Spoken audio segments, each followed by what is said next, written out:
Hello dear students, welcome once again to this incredible platform of EduLover class 10 science sample paper term 2 के question number 11 के solution में हम लोग पहुंच चुके हैं। अगर इससे प्रीवियस वीडियो आपने अभी तक नहीं देखा है तो कंप्लीट प्लेलिस्ट का लिंक मिलेगा आपको डिस्क्रिप्शन में। साथ ही साथ अगर आपने अभी तक हमें टेलीग्राम पे ज्वाइन नहीं किया है, लिंक डिस्क्रिप्शन में है। क्वेश्चन नंबर 11 क्या है, एक बार आप डिस्क्रिप्शन चेक कर लोगे, मजे आ जाएंगे आपको। क्वेश्चन नंबर 11 जैसा कि आपको स्क्रीन पे देखने को मिल रहा है, it would cost a man ₹3.50 यानी कि 3.5 rupees to buy 1 kilowatt hour of electrical energy from the main electricity board. His generator has a maximum power of इतना, यानी कि हमें पावर गिवन है, ठीक है। पावर हमें गिवन है, कितना है, दैट इज 2 किलोवाट, है ना। 2 किलोवाट हमें पावर गिवन है, ठीक है, अच्छी बात है। फिर आगे दिया है the generator produce energy at the maximum power for 3 hour, यानी कि टाइम हमें गिवन है 3 घंटे के लिए। कितने के लिए? 3 घंटे के लिए वो इलेक्ट्रिसिटी को प्रोड्यूस करता है, एनर्जी को प्रोड्यूस करता है। Calculate how much it would cost to buy the same amount of energy from the main electricity board. तो मेन इलेक्ट्रिसिटी बोर्ड से कितना होगा हमें पता है। हमें क्या पता है? हमें तो बहुत कुछ पता है सर, इसमें क्या पता करना है, हमें एनर्जी पता है। एनर्जी इक्वल्स टू क्या होता है, पावर इंटू टाइम। पावर कितना है 2 इंटू टाइम कितना है 3, तो कितना हो जाएगा, that is 6 kilowatt hour. 6 kilowatt hour. आपको ये जानकर खुशी होगी कि 1 किलोवाट का कॉस्ट कितना दिया हुआ है, तो लिखेंगे since cost of 1 kilowatt hour energy, ऐसा हमें ऊपर में गिवन है। इसका हमें वैल्यू दिया है, दैट इज 3.5 रुपीज, है ना। कितना, दैट इज ₹3.50। देयरफॉर हमें कॉस्ट निकालना है, कॉस्ट ऑफ कितना, 6 किलोवाट और एनर्जी। इसका कॉस्ट कितना होगा, सॉरी एनजी यहां पे लिख दिया हूं, एनर्जी, तभी मेरे को लग रहा था कुछ तो गलत किया है मैंने। एनर्जी इक्वल्स टू कितना हो जाएगा, 1 का इतना है तो 6 का कितना होगा, 6 इंटू 3.50 मल्टीप्लाई कर देंगे, 6 25 कैरी 3, 21 रुपीज। कितना, 21 rupees. And that is the right answer of this question. यानी कि ए का सॉल्यूशन हमने बहुत ही सिंपल फॉर्म में कर लिया। 1 मार्क्स हमें यहां पे मिल गए हैं। सेकेंड पार्ट में चलते हैं, दैट इज पार्ट बी। कौन सा है, पार्ट बी, ठीक है, बी पार्ट में चलते हैं। बी पार्ट क्या है, a student boil water in an electrical kettle for 20 minute. Time हमें दिया हुआ है, कितना है कि 20 मिनट के लिए उसे बॉयल करता है, using the same main supply, है ना, उसी सप्लाई का। यानी कि वोल्टेज जो है वो हमारा कांस्टेंट है, या फिर बोल सकते हैं कि वोल्टेज जो है वो हमारा क्या है, सेम है, कांस्टेंट है, सेम है, ठीक है, अच्छी बात यह है। He wants to reduce the boiling time of water।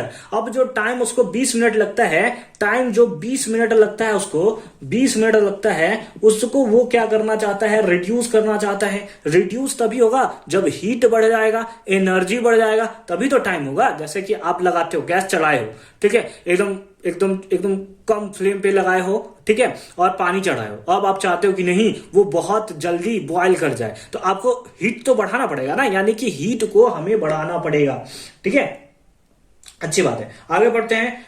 To do so should we increase और decrease the length of heating element. तो हमें बताइए, इसके लिए हमें लेंथ को या तो इंक्रीज करना पड़ेगा या डिक्रीज करना पड़ेगा। अब हमें कहीं नहीं दिया है कि हीट आप बढ़ाओगे या घटाओगे, हमसे डायरेक्ट पूछ दिया है कि लेंथ में अगर हम लोग बढ़ाएंगे या घटाएंगे तो क्या हमें देखने को मिलेगा। किसके लेंथ में, तो length of the heating element. Justify your answer, और उसके साथ साथ अपने आंसर को जस्टिफाई भी करना है। तो हमें क्या करना है, दूसरे फॉर्म में हमें हीट बढ़ाना है, तब जाकर जो टाइम होगा वो डिक्रीज हो जाएगा। उसके लिए हीटिंग इफेक्ट ऑफ करंट में हम लोग जानते हैं H equals to I² RT।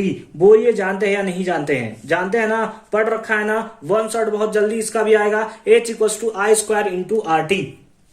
अब I से इसको कोई मतलब नहीं है, करंट आगे पीछे होता है, ऐसा क्वेश्चन में कहीं भी दिया हुआ नहीं है, या करंट के बारे में जिक्र नहीं किया है। हमें तो बोला है कि वोल्टेज कांस्टेंट है। हम लोग जानते हैं ओम्स लॉ से।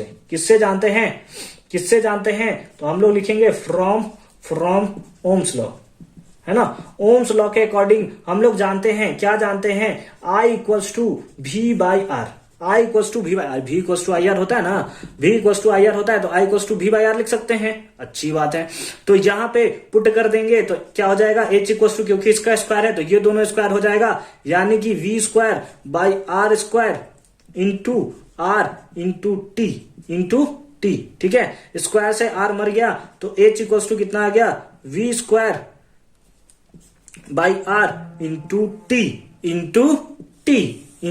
टी, यानी कि हमें हीट देखने को मिल रहा है कि वो क्या है, क्योंकि वोल्टेज हमारा कांस्टेंट है, टाइम तो आगे बढ़े, मतलब आगे पीछे तो होगा नहीं, टाइम तो कांस्टेंट होता है ना, 20 मिनट है तो 20 मिनट, 30 मिनट है तो 30 मिनट, यानी कि ये दोनों कांस्टेंट है, और हीट जो है वो इनवर्सली प्रोपोर्शनल है रेसिस्टेंस का, यानी कि अगर रेसिस्टेंस बढ़ता है तो हीट जो है वो घट जाएगा, और रेसिस्टेंस अगर घटता है तो हीट हो जाएगा हमारा, क्या होगा, बढ़ जाएगा।